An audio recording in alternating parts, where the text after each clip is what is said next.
Hey, my name's Leon. This is The Boost. We're at Geekdom today, and I have a returning guest, a friend, a mentee, all of the above.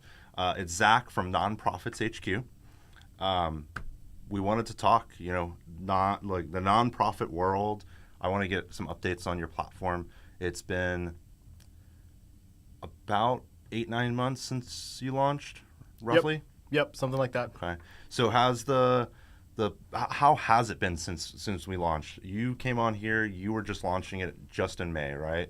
So that's a huge time in startup world. Like, I am kind of curious just how it's felt, and obviously I've got some background knowledge, but I find it really fascinating, just the journey and the growth of a startup and a person and a company. Yeah, definitely. So first, thanks for having me back, Leon. The very first interview where we publicly talked about what we were building and what we were doing was on the Boost there in the conference room at 7:02, right? And that's Yeah. the first time where we publicly provided details on what we were building and how we were doing it and the stuff that we wanted to accomplish. So it just feels natural, as we're seeing this progress, we're seeing this traction, generating revenue to come back and circle back to the Boost. So definitely happy to be here and appreciate the invite back. There's a lot of stuff happening, not just with nonprofit tech, but in the nonprofit space in general, right? You've got a lot of uncertainty with the new year coming up and how organizations are going to position themselves to be more self-sustainable and to carry themselves through the next couple of years. And that's obviously the government change, the new Trump coming in. I have heard from many nonprofits, especially anybody in the DC area, that they're kind of scrambling to, one, organize better to make sure that they can do compliance, they can keep track of everything, but figuring out how to secure the money now, from grants to just extra donations, because I believe the stat is going down every year as donations for non-governmental entities are decreasing year over year, which is kind of fascinating because nonprofit tech is growing in the tech space. I've seen a lot of that. That is a really interesting point too, because money from the public is getting smaller and smaller into the nonprofit space, but nonprofit tech is blowing up. In the last year, there have been over $150 million invested in nonprofit tech from reputable VC firms, right? Mm-hmm. And these are groups that were scared of nonprofit, never would touch, never go near nonprofit. But as more need is demonstrated and as people are starting to shift their focus, they're recognizing that, organizations need tools to help support what they're doing, to help maintain the requirements, the regulatory requirements, and all of these different things that they need to be sufficient. And so as the organizations are looking for these tools, that market is growing. And we just happen to be experiencing that pain point at the right time to get in kind of the beginning of this large jump into nonprofit tech. And I think that is why we've seen the success and the traction that we've seen just launching May 1st to where we are now. I think that's largely, we just happen to be experiencing a problem that other people were, and we happen to be just a little bit early on that problem to be able to build a solution and be ready when people are starting to see it. It's building a startup is always a little bit of timing, it's always a little bit of luck, and it's a ton of hard work. And Absolutely. And I see that from you is you built your luck. You don't just get the luck. You built the luck. You had impeccable timing. And now you're doing the hard work of it.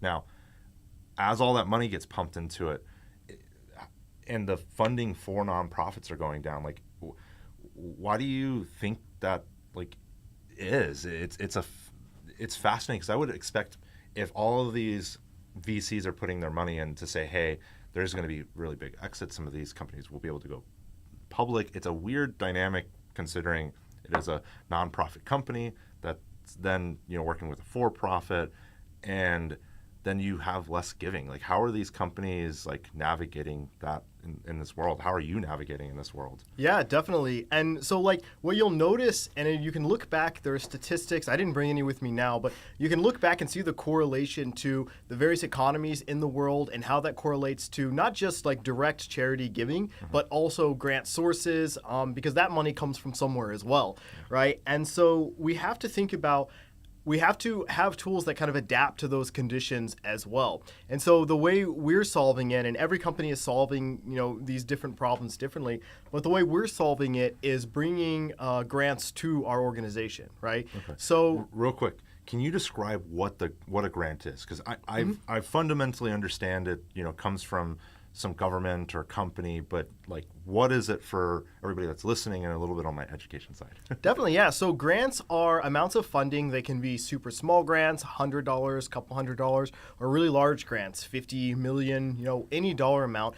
They come from an organization and they're usually earmarked for a specific purpose. Mm-hmm. So for example, if I have a nonprofit, one of our customers actually in Arkansas just received a grant. They provide nutrition to the homeless population and the low income population there in Arkansas, and they received a grant to build a kitchen, right? Build a space where they had a commercial kitchen, and they weren't just kind of like putting this stuff together through various different people's kitchens at home, right? And so they had a grant that was specifically earmarked for that. Money that they received from an organization after some qualification process that usually has some strings attached, right? They have compliance requirements. Winning a grant is not the only step. You have to remain compliant with kind of like a scholarship for somebody going to college, right? Exactly. And a lot of scholarships are grants. Okay, so the one and the same. Now, that compliance component, that's what NonprofitsHQ does, right? That's one of the facets of how our platform works. And, what the benefit of our platform is an organization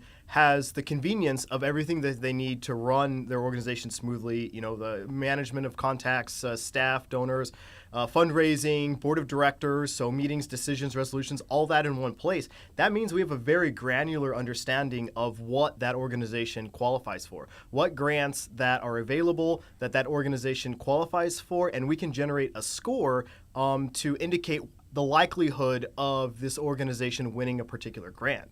And so we're tackling this and we're providing this functionality to our customers through grants that come to you, right? Okay. Sourcing grants, figuring out qualifications, writing proposals, that takes a lot of time for our change makers. Mm-hmm. And they're really dedicated to making sure that their mission is amplified and that they're creating the change that they want in their communities. And they shouldn't need to worry about all of these other overhead administrative type tasks.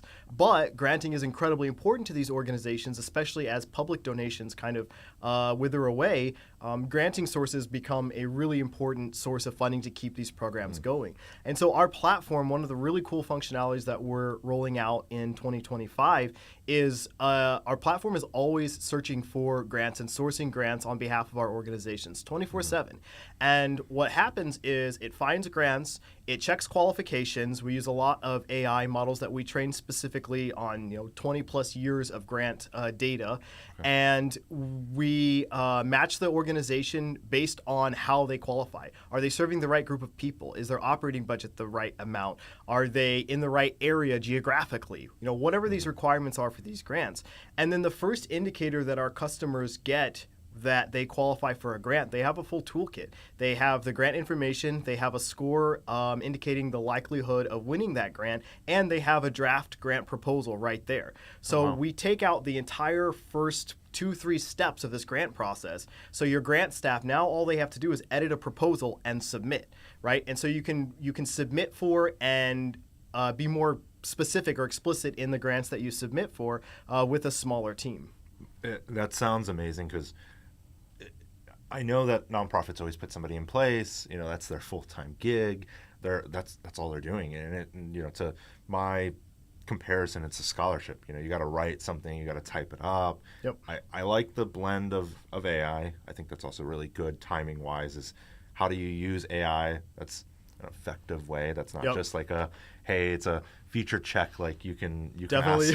you can ask this something and it'll process some data, or I'm going to write a quick blog for you about this. But it's speeding up that time, and those grants, like my assumption is you can apply for as many as you want, and I'm sure that there's like a win-loss rate that they're kind of factoring in. Hey, we win 50% of the grants, but that's really interesting as a feature set because that's how they generate the revenue. So not only are you tool to manage compliance, you now become a revenue generating tool. Definitely. And so, our goal is to be as impactful with our technology as we can and really help these people that dedicate their lives to doing good really amplify their impact and focus on their mission. And so all of the tools that we're building are with that in mind, right? And so money and time are two really big things for all of our customers. So we can't just ignore that, especially when we're asking them to buy software from us, right? We have to, I feel like it's our responsibility to also create paths for revenue generation for that organization. So, not only can they afford software to help, keep their organization smooth, but they can continue to run their programs and continue to operate the impact in their community. Not to get off on a tangent here, although I'm going to get off on a tangent here. We're going down the path. Let's do it. We're heading that way. You had mentioned that it's a really interesting blend of AI. And it reminded me of this kind of meme that I saw on LinkedIn. And it was an elephant, right? And there was a little snake behind that elephant. And that snake, throughout the progression of the pictures, was swallowing the elephant, right?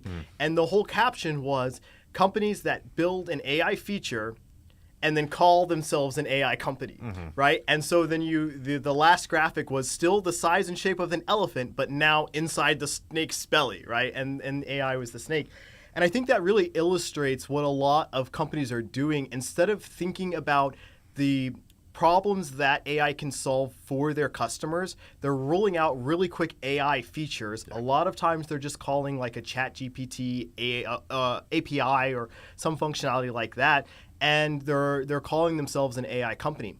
A lot of times that's all you need for your AI features, right? There's nothing wrong with that. But I think when we start thinking about the blend of how AI can help solve real world problems in our products and that our customers are experiencing, that's when I think we get that really good balance, right? We're not trying to replace grant writers. We're a long, long way from AI being able to replace something like a grant writer. I'm right? glad that you're saying that, because I think a lot of times too is there's a huge assumption in the consumer mind of, if AI writes it, it's good. I'm going to kind of push it out.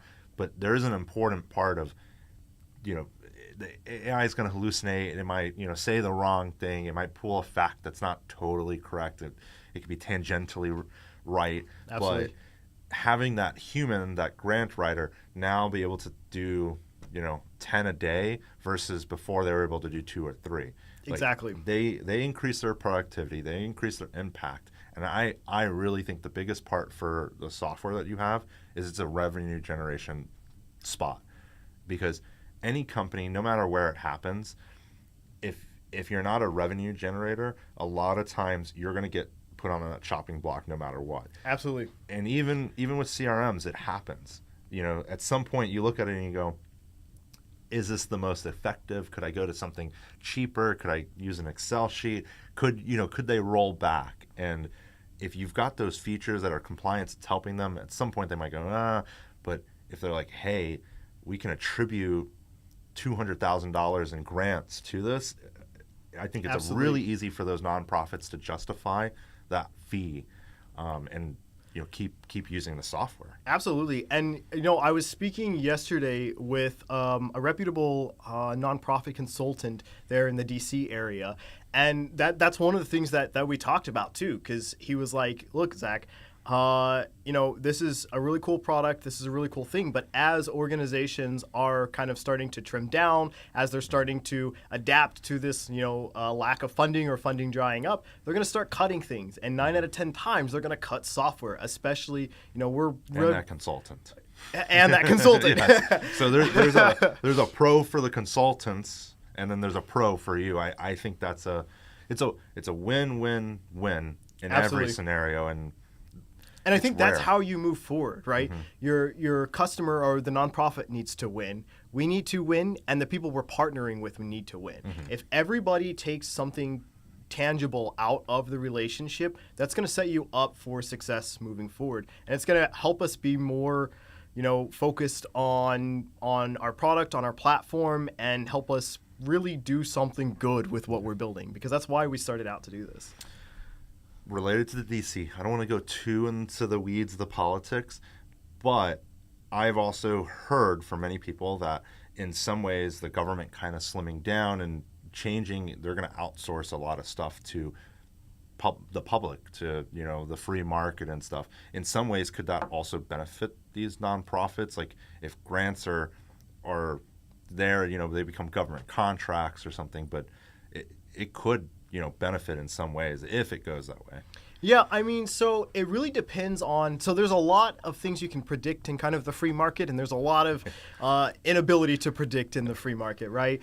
I think as things become more, I guess, privatized, right, in the way the government and various different entities operate, that probably does create more. So one, that'll create more available money, right, in those spaces, which can translate into purchase services or things like that for nonprofits. So, for example, one of the biggest misconceptions about a nonprofit is that you can't charge for anything that you do, that everything that you do has to be free all the time, right? And that's a really big misconception. And a lot of even nonprofit... That's what I thought. Even a lot of nonprofit leaders are still kind of under that assumption.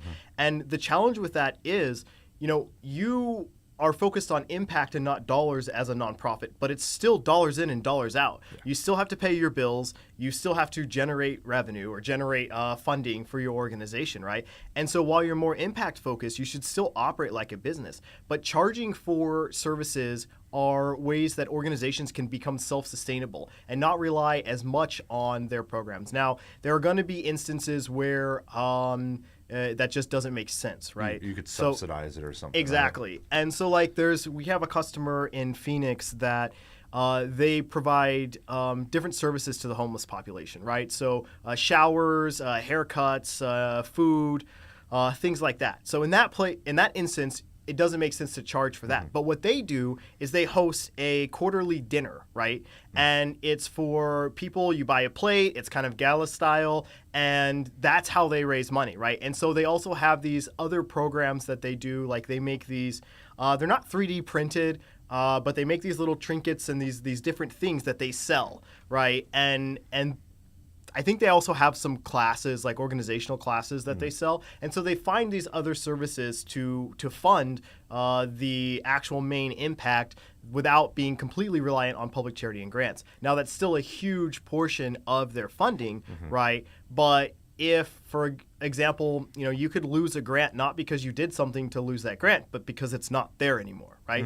And so if you have some other revenue coming in that you control, that you're generating, you can fill in that gap until you're able to replace that funding source. So in many ways, that nonprofit is a business. It's just absolutely. It's got a small fundamental back end difference of like the CEO, like none of that, but it is like you're gonna have multiple streams of revenue, grants. You got to sell some stuff. You got to, generate donations. So there's a path. That's all in the nonprofits. Like even, for example, the selling of stuff. Like, is there any tools inside of nonprofits HQ for that? Yeah. So not currently. It is on the roadmap. Several customers have asked us for it. They want to be able to do auction items and things of that nature. And so we are building that in like e-shops. There's some like regulatory things to work through to deliver that functionality, which is why it's not there yet. But that is on the roadmap. And that like tooling to support all these different things, right? We're always going to be evolving. We have to evolve with our customers. So as they have these needs, we're going to have to do the hard work to figure out how to deliver this and get this functionality in a very clean, very legal way, right, to our customers. But yeah, like all nonprofits are businesses, right? They're registered as domestic nonprofit corporations in their states, right? They apply with an employer identification number to become tax exempt with the IRS. They are businesses. They just, nobody owns them and there are no shareholders, right? Nobody turns a profit. They still CEOs and executive directors still make salaries. They still it's very much a business.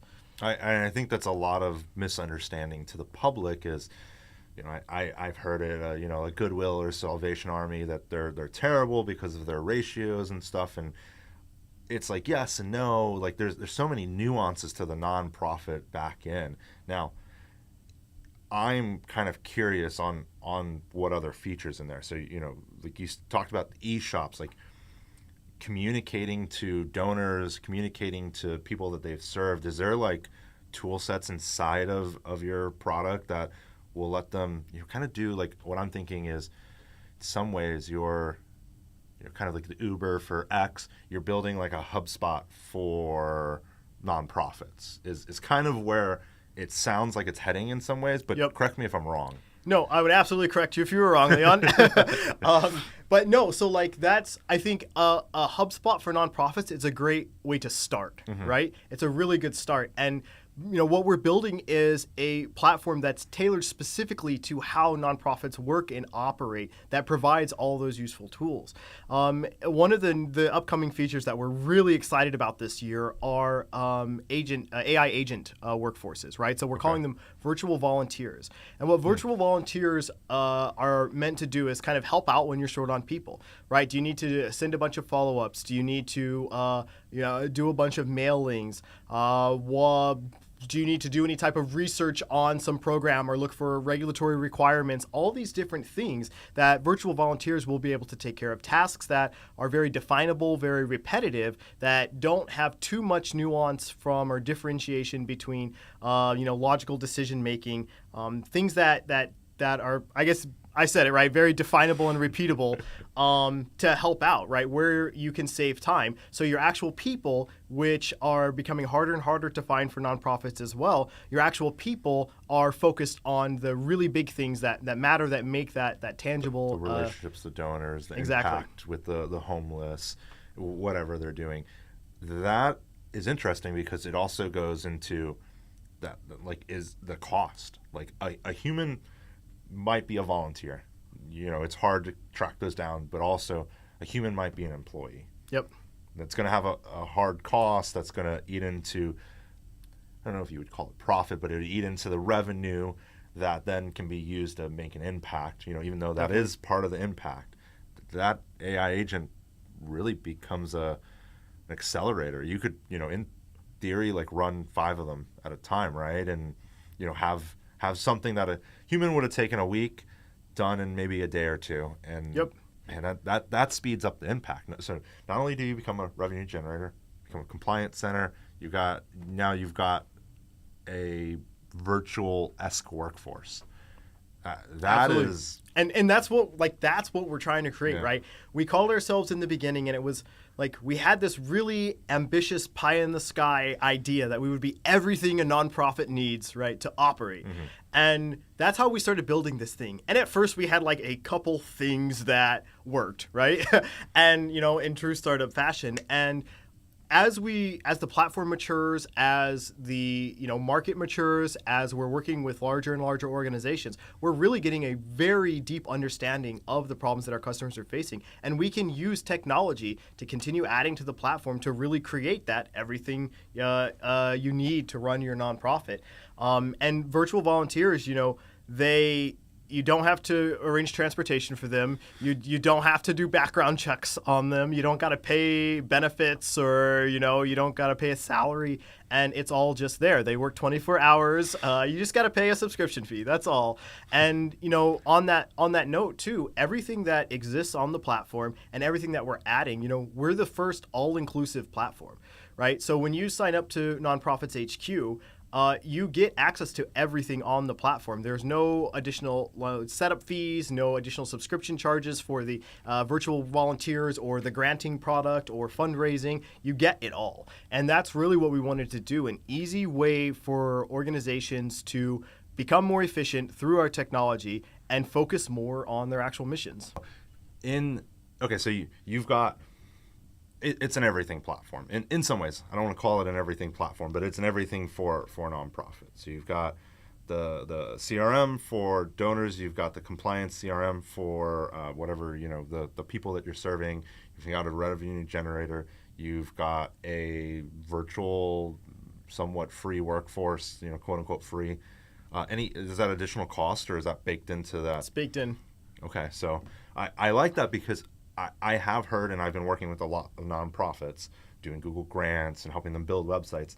The big thing is it's kind of like those old school softwares where it's like, yes, they're virtual and they're softwares, but it's not an easy spin up. It's oh, hey, just like a VMware thing, oh, we got to spin up an instance and we're going to install it on this address. And by the way, there's a $3,500 setup fee, and this is your fee every month. And you got to plug in Twilio to do this and that. And all of a sudden, your cost goes from maybe $200 to $500 a month to $1,000 a month. And then when you get more people, they start charging you for contacts. Like that is in my mind, that's where nonprofit tech always kind of confused me, because I was like, how does a business be a business, but also do it in an ethical way? And you guys are definitely down that path. Absolutely. And that's why, we have this general perception that if you're a for-profit company building for nonprofits, you're just there to take advantage. And when you charge a subscription fee and you charge a setup fee for this, one of our biggest competitors, you buy their products, say you buy their CRM, right? And you want to add fundraising. Cool, you can totally do that. So there's another setup fee and an additional monthly cost, right? Say you want to add board of directors management, or you want to add these different things.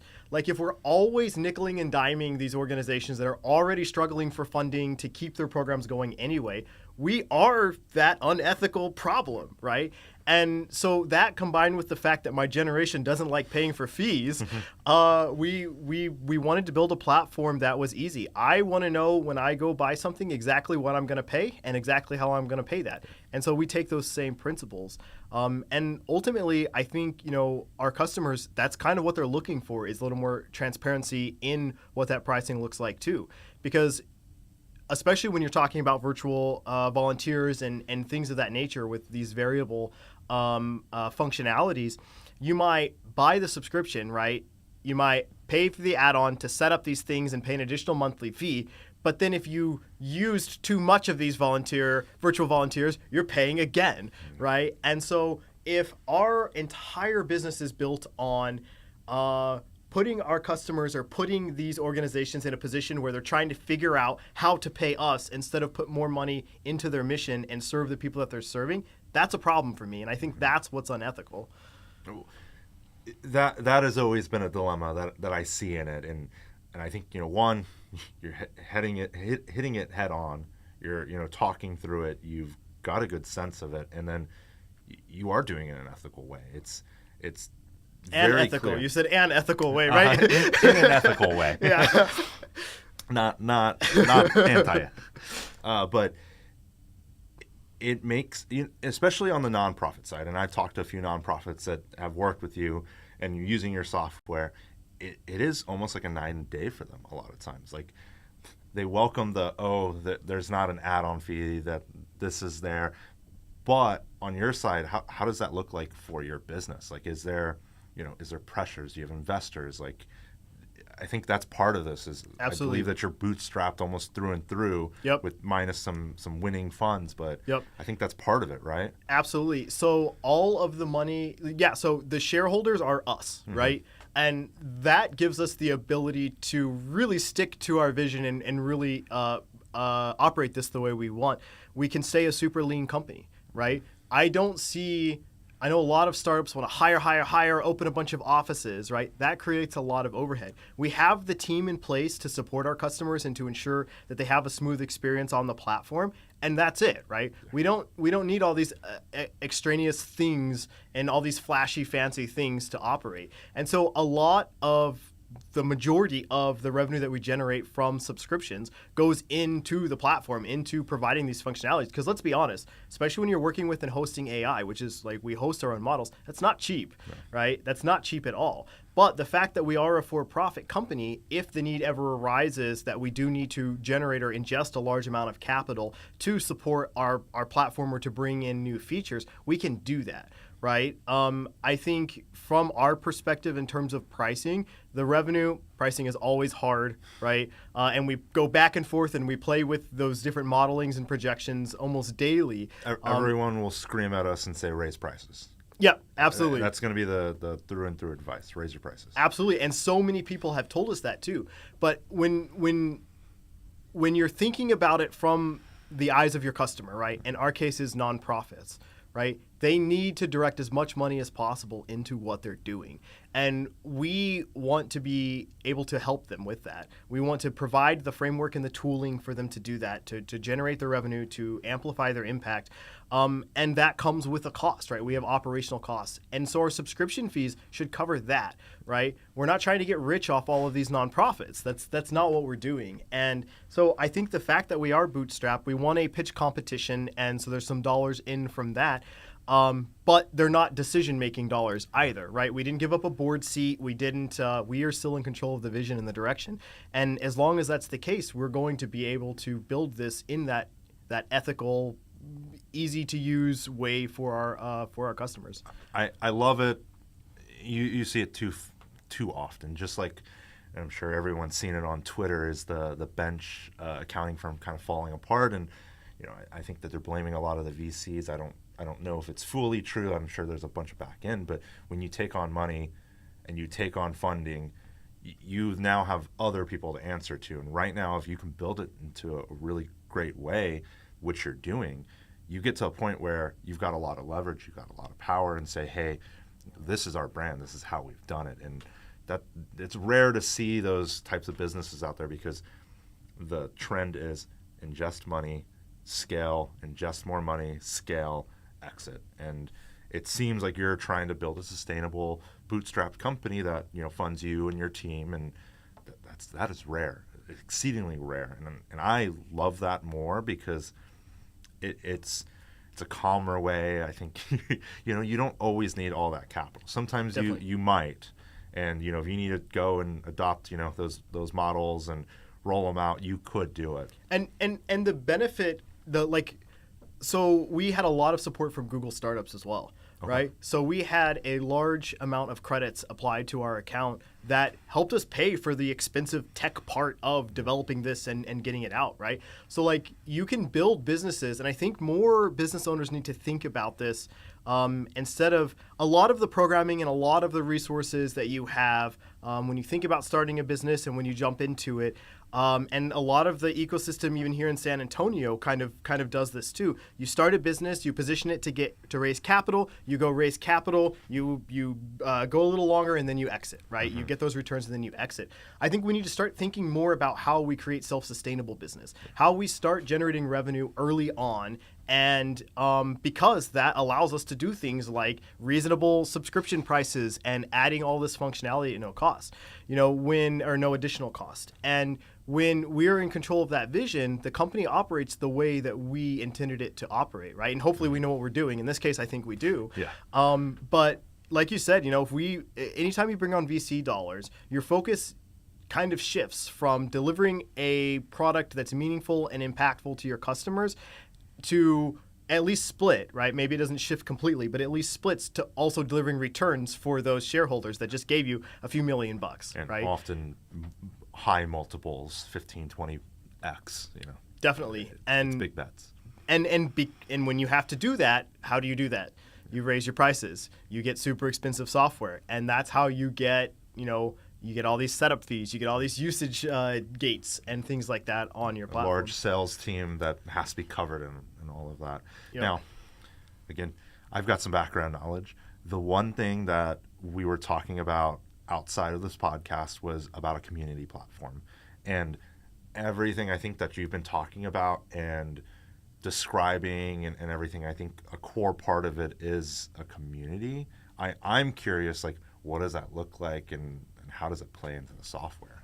Absolutely. So, when you introduce any type of software, well, first off, the nonprofit space is a very community-focused area, right? It's a very small area, too. If you operate or work in one nonprofit, you probably know or are good friends with or have worked with others across the country. That is how I have fallen into working with so many nonprofits. The first one went to the second one said, hey, I'm a board member here. It is a very small world and a very very big country, but it's very small.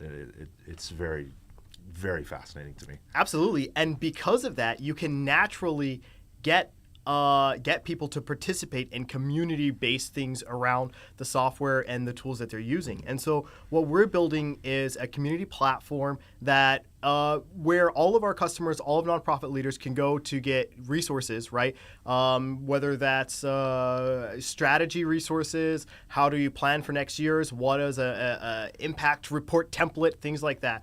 Ask questions, get help, whether it's related to our software or just related to nonprofit operations. And what that's going to do is a couple of things, right?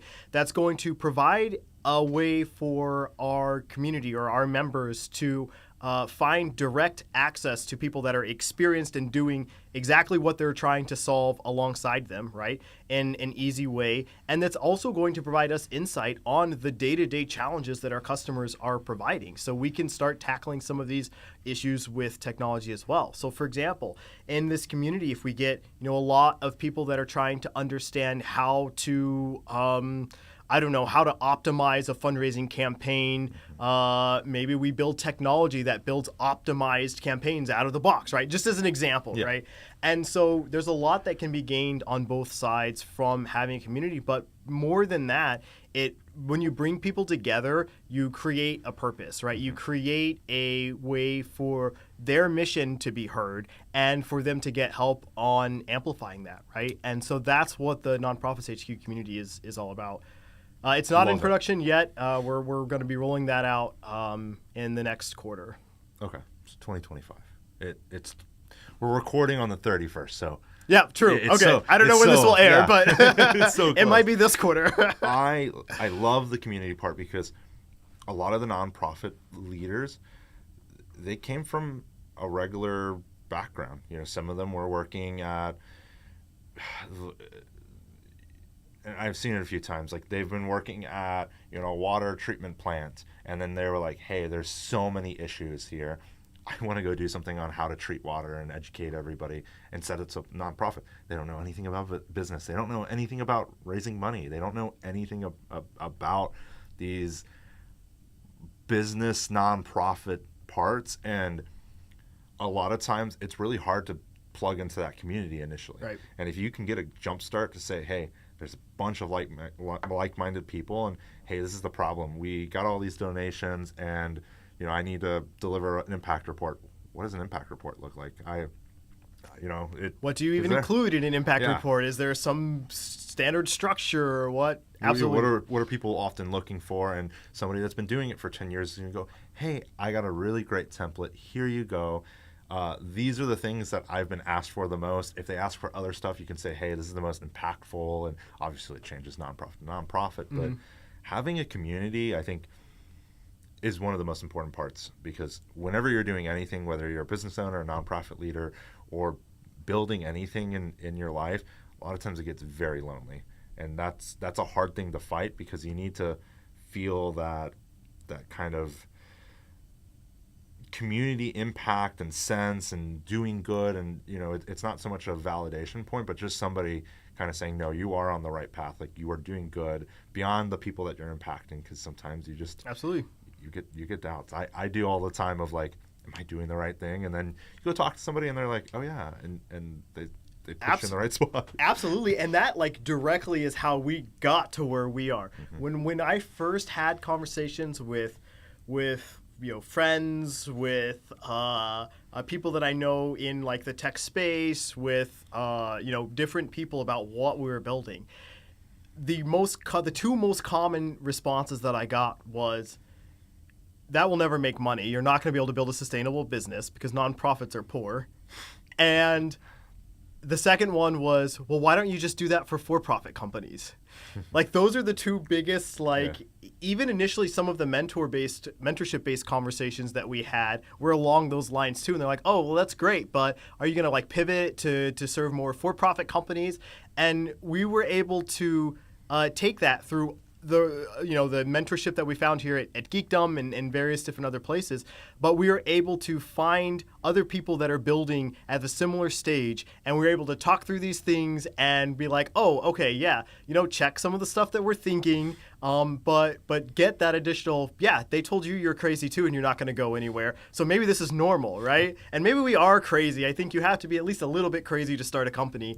And just the amount of risk involved, right? You have to have a large appetite for risk, but other people building in similar places that people said were crazy, that you're never gonna go anywhere, that that community is what helps us all be crazy together while we're building our companies, right? 100%. And that's no different for, like you were saying, the nonprofit space, right? All these people are making positive change in their communities, but they still need, you still got to take care of the people that are doing it too, those change makers. They need support. They need help from others, and community is a really good way to do that. Yes. And really a nonprofit, even the volunteers they see a problem and they address it.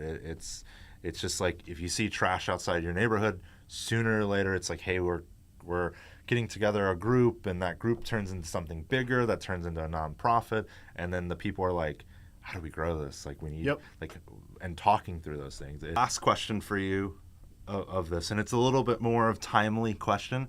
It is December 31st. I almost said January 31st. It's December 31st. We're heading into 2025. Well, two parts to this question. One is... It's never just a last question. No, it's never just the last question. We could talk for hours, I'm sure. Yep. We often do. Yes. The first part of the question is, what does 2025 look for Nonprofits HQ? And then I'll follow up on that. Yeah, so, we're going to continue to move full steam ahead, right? We're identifying problems. We're understanding problems. Mm-hmm. We're talking with our customers, with organizations that aren't our customers, understanding what these problems are and using technology to build it. So that looks like, tangibly, that's introduction of a large amount of features. Towards the end of Q1, we're having a large product kickoff announcement type of event. And that kind of sets the tone for it. We're excited for, we're excited for the roadmap and for the functionality that we're going to drive, and we're excited to expand our partnerships with various different consultants and funders in the nonprofit space. Amazing. Now, the second part of the question is 2025 for you. Any sage advice you want to give to folks wanting to build or starting to build or doing anything, whether it's a startup or a nonprofit? Definitely. So I think a lot of what I hear, so I do a lot of mentorship just in general for startups and for organizations. And so what I hear most as a blocker for getting started is, I don't have people, I don't have money, right? Mm-hmm. That's what I hear. And yes, I understand that things need money sometimes to go, but most people's idea of what an organization is or what a startup is a little skewed because of, the Shark Tanks and the YCs and all of these things. You don't need $20 million to build a company. And so I think the two biggest pieces of advice that I regularly hand out and that I would echo here again today is, one, just get started, right? Do something and get it in front of customers, even if it's ugly. The first MVP, and I don't know if I ever showed you those screenshots, or I think we have a couple video walkthroughs, but the first MVP of our product. Now, my entire background has been in software engineering, mostly on the back end, right? And so I designed our UIs and UX for the initial platform.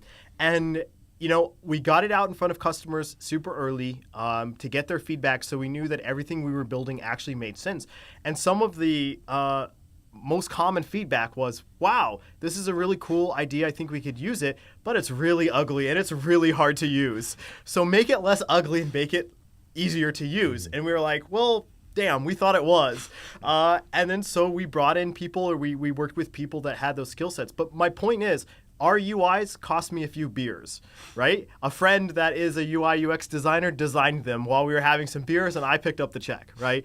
And so you don't need to go hire a large engineering team. You don't need to go hire a big design company to build, especially an MVP. So every quarter I host this MVP in a day workshop where we bring in startup founders or nonprofit leaders that are non-technical, and we teach them how to use tools to build their mobile apps or build their applications. You don't have to hire a bunch of super expensive people. I'm a recovering software engineer. I know how expensive we are, and it's unnecessary for early stage startups and for early organizations. So get something out there, get it in front of customers or in front of your benefactors if you're a nonprofit as quickly as possible and get early feedback.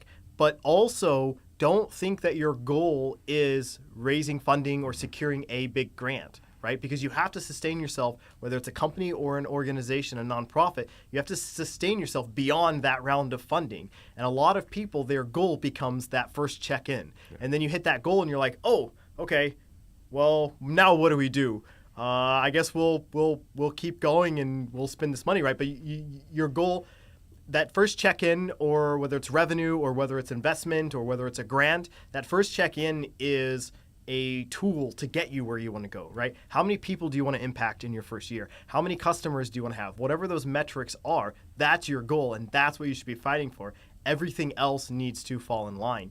And the three things that I always say, and my co-founder and I, Alberto, and our team, we kind of go back and forth on this a lot, because this is one place where I don't budge. Every single thing that we need to do needs to move our people forward, our company forward, or our products forward, or all of them, right? If it doesn't fall into one of those categories, we don't need to be doing it, at least not right now. Maybe in the future we will. But we don't need to be doing that right now. And I think if you approach everything with that kind of mindset, you're going to always be focused on the right things and moving in the direction that your organization or your company needs to move in. Everything said, 100% agree with. The small add-on is getting started could be as simple as a landing page and an email list. Yep. Like, it doesn't even have to progress that far initially. That's true. If you can get 10, 15 people and start interviewing them, I think the one thing through this whole interview that I have heard from you and that I've pulled out for anybody listening is you talking to customers. That is the biggest part, and I think if you start building, very easy to get to talking to customers with that list and definitely. everything. And that also shows, like, that gives you some early validation on your idea or what you're doing. Yeah. Idea or what you're doing as well. I think I said idea. But yeah, so like, if I had an idea of what I wanted our platform to be when we first started this company. It's not anything like what that idea was, right? Mm-hmm. And if I would have stuck with that without talking to customers and then writing code while talking to customers, I would have this really cool product that I really like, and I would be my customer. Yeah. Right? I would be the person that I was serving. So that goes nowhere. And so that's a really good point. Talk to customers, and it is as simple as a landing page. I know when we first put our very first marketing website up, we had a little landing page, and it had a form that initially didn't work, and we were trying to figure out why we weren't getting people signing up for our list, right? And it's because the form just didn't submit. We found out, but the point is that little simple thing, right? Once we fixed the form, that's how we got in contact outside of the people, directly through our network. That's how we started reaching out to and connecting with people in the space, whether they're a volunteer or an executive director or a CEO of a nonprofit, right? Mm-hmm. Because our platform, it's meant to make the organization more efficient. But it's not just that executive director or that CEO that's using it, right? Volunteers use it to find and sign up and confirm for shifts, right? Donors use it to manage year-end tax forms and receipts for their donations, right? So you can't just talk to one type of group that you want to serve. You got to make sure that you understand what they're looking for and what they need all around. And then what that did for us? It was slower to build, but we had customers when we launched. Yeah. That's what that did for us. That's an important part too. Yeah. Well, I really appreciate you coming in. For everybody listening, I'll put the link to NonprofitsHQ. I'll link your LinkedIn and put your information. Really appreciate everybody listening. And again, thank you for coming on The Boost. Absolutely. The Boost is super cool, and I'm always eager to jump on and have conversations with you, Leon.